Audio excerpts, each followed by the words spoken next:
रात गहरी हो चली थी। शहर के कोने में एक पुरानी हवेली खड़ी थी जो कई दशकों से वीरान थी।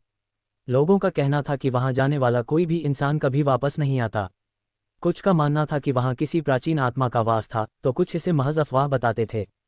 पर अनिरुद्ध इन अफवाहों पर विश्वास नहीं करता था। वह एक खोजी पत्रकार था और उसे रहस्यों से पर्दा उठाने का जुनून था।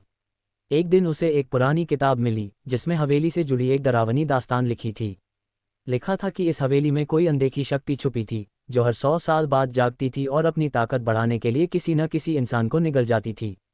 ये सिर्फ एक कहानी है, अनिरुद्ध ने खुद से कहा और अपने दोस्त राहुल और स्नेहा के साथ उस हवेली को एक्सप्लोर करने का फैसला किया।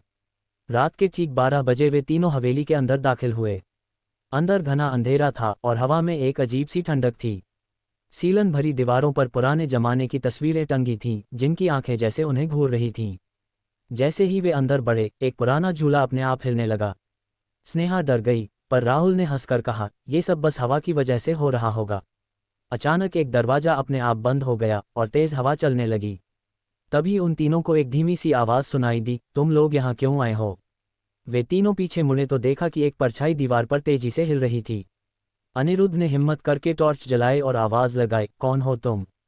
तभी एक औरत की धुंधली आकृति सामने आई। उसका चेहरा आधा जला हुआ था और उसकी आंखों में एक गहरी उदासी थी। उसने कहा, मैं यहाँ कैद हूँ, पिछले 100 सालों से, मेरी आत्मा को मुक्ति चाहिए। अनिरुद्ध ने हिम्मत करके पूछा, तुम्हें किसने कैद किया? औरत ने ठंडी आवाज़ में कहा, वही जिसने इस हवेली को बनाया, राजा विक्रम सिंह। उसने काले जादू से मुझे यहाँ बंद कर दिया और अब हर 100 साल बाद मुझे एक नई आत्मा चाहिए होती है ताकि मैं जिंदा रह सकूं।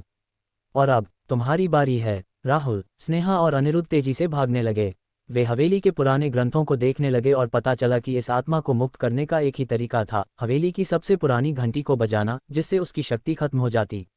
लेकिन जैसे ही वे घंटी के पास पहुंचे, आत्मा ने हवा में उड़ते हुए उनका रास्ता रोक लिया। राहुल ने हिम्मत करके घंटी बजाई और एक तेज चीख के साथ पूरी हवेली हिलने लगी। आत्मा दर्द में चीखते हुए गायब हो गई और हवेली की दीवारें टूटने लगीं। तीनों जैसे तैसे बाहर निकले और देखा कि हवेली अब सिर्फ मलबे का ढेर थी। वे तीनों सोच रहे थे कि उन्होंने हवेली के रहस्य को खत्म कर दिया। लेकिन जैसे ही उन्होंने पीछे मुड़कर देखा, वहां एक धुंधली परछाई फिर से उभर रही थी। शायद ये अंत नहीं था, शायद ये बस एक नई शुरुआत थी।